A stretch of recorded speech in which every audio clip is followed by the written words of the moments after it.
Welcome to the July edition of my carp fishing season. We are at a new water. We've got 48 hours to try and catch one. I'm going to stick the kettle on and I'll tell you all about it. We are at the awesome St Ives Lakes complex. We are on the lagoon. It's a water I've never fished before. It's about 50 acres. Some absolutely beautiful looking fish. Scaly ones, mirrors, commons, fully scales. So I had a good walk around earlier on. It's about 5 o'clock in the evening now. I've had a couple of hours of walking around and I've settled on this swim. Sort of an area they call Waitrose Corner. I've seen 3 or 4 fish up in the corner up to the left. Pinged out a few floaters out there. They weren't interested, they're just milling about. Hopefully they'll move out. I'm a couple of swims along into a little bit of a shallower area in front of me. Hopefully we might get a bite. Tactics are, I'm fishing 2 rods sort of 20 yards I suppose. Third rod's about 60 yards to the right. D-rig on all 3 because they're hard gravelly bottoms. I'm fishing about 12 foot of water. All the water around it's about 15 to 18 foot. If you want to see how I tie that D-rig, go and see the video here which I done in the June edition. That will show you how to tie the D-rig.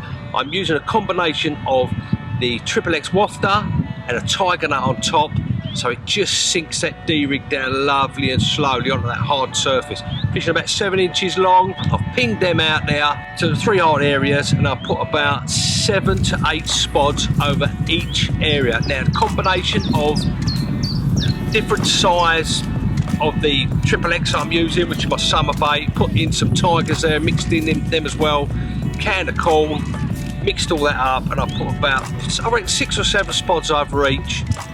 The wind was pushing from left to right earlier on, now it's pushing straight down in front of me. It's going to change from right to left, and that's why I've chose this area. I would have liked to have been in a plateau sort of area, but it's pretty busy around there. That's where the fish have been coming from. I'm just banking really my first trip down here that the fish are going to move into the area and I'm going to catch one. So that's where we're at, guys. That's what's happening. Got 48 hours. We've got biscuit of the week coming up. I'll also show you how to tie the hinge stiff rig at the end of the video if you want to wait till then. So yeah, further ado, welcome to this month's vlog.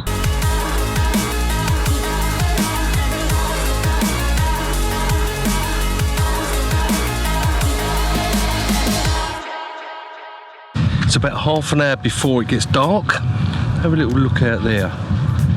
Look how beautiful that looks. But I've had a bit of a nightmare. Look, burnt myself. Look at the lines. Look at the lines. Oh my God, what a nightmare. I'm looking right knob, don't I? With the old line, tram lines either side of my head. And we've had a bit of a nightmare today. I've had the recast about 5 times. Weed all up and down the line. Been floating in as the wind's picked up. Been floating in. And it's been dragging me lines and me leads all over the place. I've had to cast the middle and the left hand rod 3 or 4 times. So yeah, it's not going to plan. I've burned my head. Had to recast, weed all over the place. But there is one good thing, which is it's not going to ruin the first night buzz that you get on a new lake, is it? One good thing has happened, and that is I've seen one. I've seen one show out there about 60 yards, which is about 40 yards past where I'm fishing, but I've seen one with that wind pushing in. It's all to play for. First night carp buzz, isn't it? New lake carp buzz. So fingers crossed. We may have one to show you in the morning. You never know, do you? I mean, it'd be a bit of a big ask on your first night on a new water to catch one when you haven't sort of sussed it out a little bit, but I'm enjoying it. It's good, it's a new water. And it's, yeah, it's exciting, and there's some absolute bangers in here, which hopefully, at some point over the next 2 or 3 months, I'll be able to show you 1 or 2. If I don't see you in the night, I'll see you in the morning, and our first cup of tea, I'm pretty sure we will be doing biscuit of the week. See you in the morning.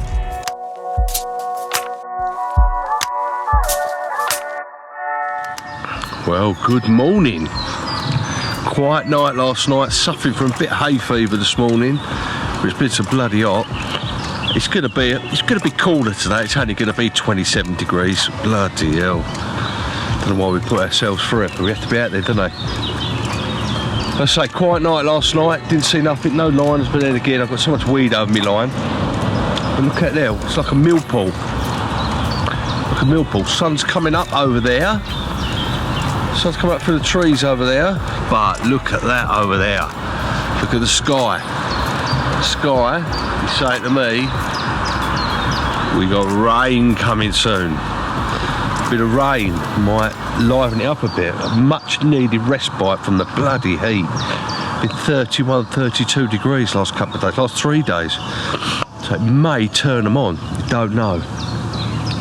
But yeah, very quiet first night, but just nice, you know. I just drifted off to sleep and haven't seen a bloody dicky bird, just that one fish yesterday, which, so, you know, I don't know if I'm in the right area or not. I don't even know the lake yet.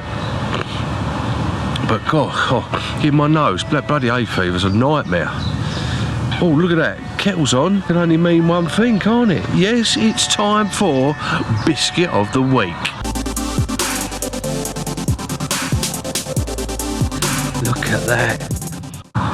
Well, loads of you have been messaging me about these particular biscuits. You've been on my Instagram, my Facebook, on YouTube, and generally when I've been seeing you around fishing. Have a look at these ones. McVitie's Digestives Cherry Bakewell biscuits. Let's have a look at these, yeah? Let's see how good they are, shall we? We can get them out of the packet, that is. Right.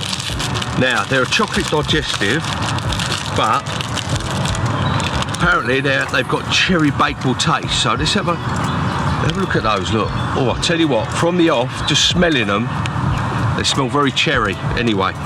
So let's try these and see what they're like. I want to go live up to expectation. They're alright, but I'm not getting an absolute massive hit of cherry bakewell. Cherry, I'm getting the cherry slightly, but not like that cherry bakewell actual taste. No, it's not doing it for me. It's just like a chocolate digestive with a hint of cherry. Lobbing that one, don't like that. Right, so at the moment, that's a fail. Let's see what the dunkability is like.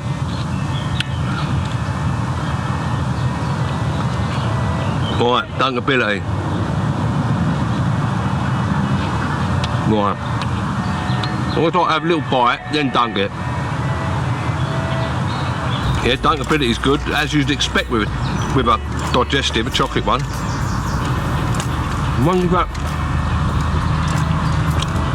No, I was hoping that they would bring out the dunking it in the warm tea would bring out the cherry bacon real taste, but I'm not even really getting a cherry anymore. No, I'm lobbing that. Right, okay guys. I think for this biscuit of the week, that's a fail. It's just a chocolate digestive, which are lovely, don't get me wrong, but I was expecting so much more from that after all your messages. Yeah, there's your biscuit of the week, McVitie's Digestive Cherry Bakewell. That's a fail from me. I thought I'd just give you a little update. It's early evening, not a lot's happened today, but we have just had an absolute ferocious downpour, lightning, thunder, and it's actually taken the edge off of how hot it was.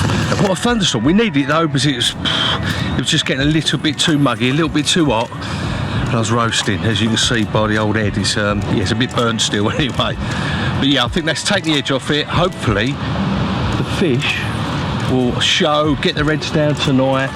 So earlier on, when nothing was happening, I reeled in the rods, I redone the rigs, I re-put on exactly the same baiting situation, the D-rigs, rebaited them, put them back out there onto the spots, and this time I haven't spotted any bait over it because I put quite a bit out yesterday on all 3 spots, so I've left that. Nothing's happened, no liners, haven't seen any fish on the areas, so I've left that and put no more bait out. But I had to get the lines down really quickly because there's a lot of weed in the edge, and when it was blowing around, it was tightening up, and it was just bowstring braid out there because I'm using the braid. So I've got them down, so they look a little bit better now. So even if it does get windy, later on tonight or tomorrow morning, I'm sort of safe-ish that I'm not going to be getting all them bleeps all bloody night and pulling my leads around and all that. So I actually put heavier leads on as well. I've gone from 3 ounce to 4 ounce, clipped them on. So even if it does get a bit of weed on the line, it's gonna hold that hook baits in the areas it's meant to.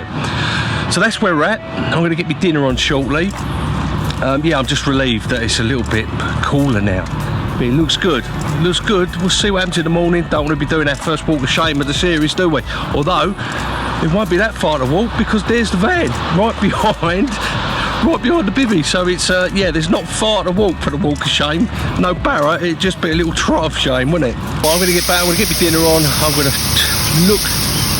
look, watch, and listen, and hopefully we'll have one to show you in the middle of the night, early morning. Oh, we almost stacked it then. If not, I'll see you in the morning for when we show you how to tie up the hinge stiff rig, which would be a good one. Lovely pop-up rig that is. And yeah, see you in the night or see you in the morning.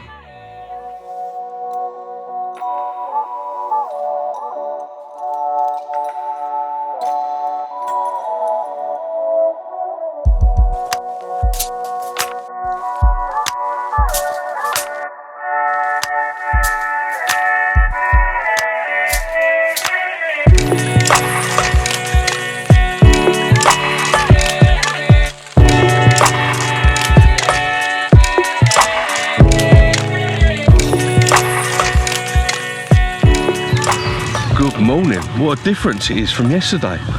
27, 28 degrees, and today it's about 20 degrees, overcast, drizzling, pressure's dropped, looks absolutely spot on. We've got a good few hours yet before we go home. Nothing happened last night, very quiet, loads of weed across my line. Haven't seen anything this morning, but it doesn't mean they're not here, because that wind's pushing in beautiful. Look at that, look.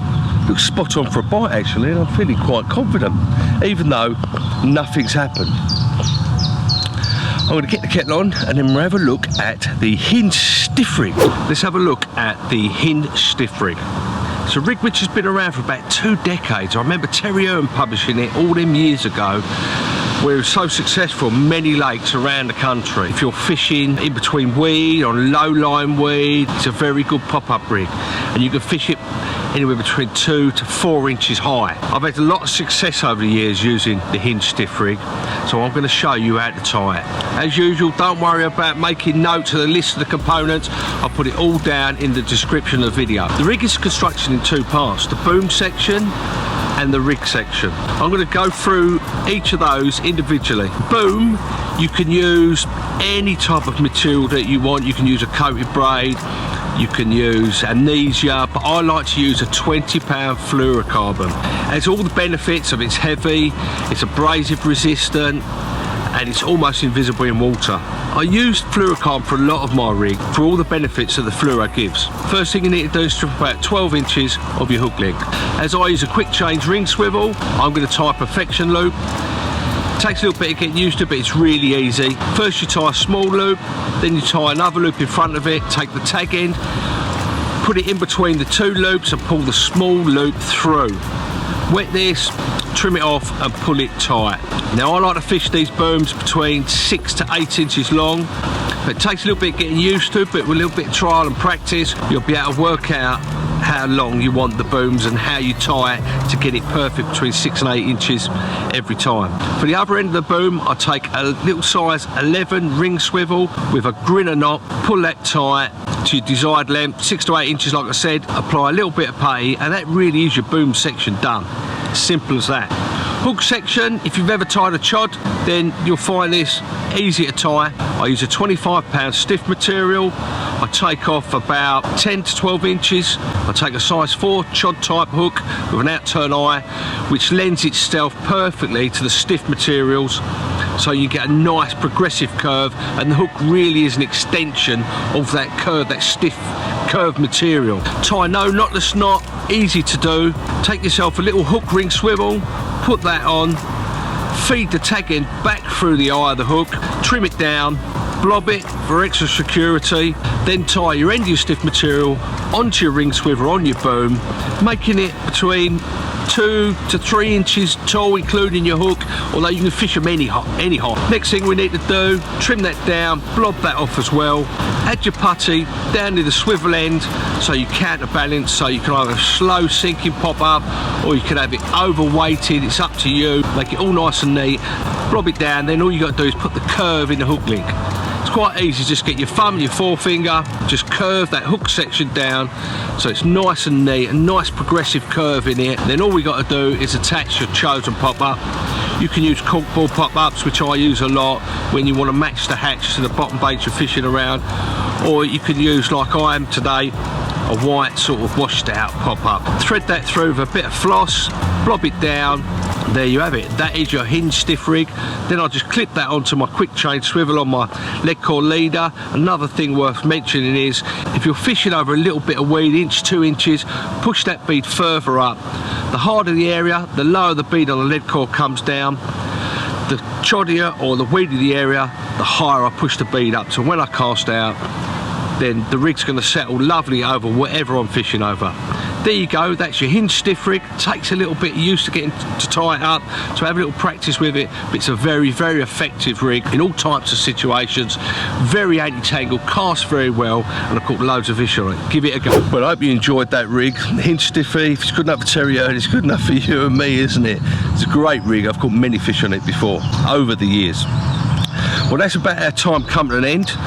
Fortunately we didn't catch, but I've enjoyed myself all the same on St Ives Lagoon. It's only a little bit of a walk of shame to the van now, only a little bit of a skip rather than a push the barrow for a long way. But it's been good. It's been an experience to fish a new water for the first time, and I hope to see you in the August edition of the vlog. See you then.